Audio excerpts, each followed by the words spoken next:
আপনারা জানেন যে অবৈধ অস্ত্র উদ্ধার অভিযান শুরু হয়েছে গত 4 তারিখ থেকে ইনশাল্লাহ।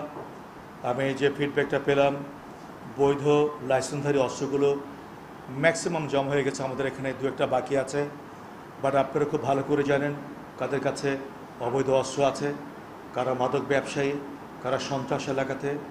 আপনারা আমাদেরকে তথ্য দিয়ে সহায়তা করেন, আমরা তাদেরকে আইনের আওতায় নিয়ে আসি।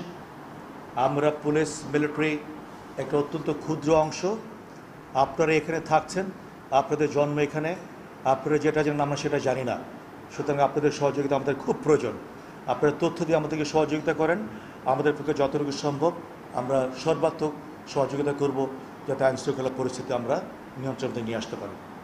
তাদের যতদিন সময় লাগে তাদের দায়িত্ব ফিরে আসার জন্য আমরা এখনও দুটো থানাতে তাদের পাশে দাঁড়িয়েছি। তাদের আত্মবিশ্বাস ফিরিয়ে আনার জন্য সেনাবাহিনী সর্বাত্মক চেষ্টা করছে এবং আপনাদের পাশে আমরা সবসময় আছি। আপনারা দয়া করে মাঠে আসেন, আপনাদের চায়, জনগণ আপনাদের চায়। আর উনি যে কথাগুলো বলেছেন, মিথ্যা মামলা, মিথ্যা হয়রানি, মিথ্যাভাবে কাউকে অপদস্থ করা, এগুলো যেন আমরা না করি। আমরা জীবনে অনেক শিক্ষা পেয়েছি, আমরা যেন ভুল থেকে শিক্ষা গ্রহণ করি।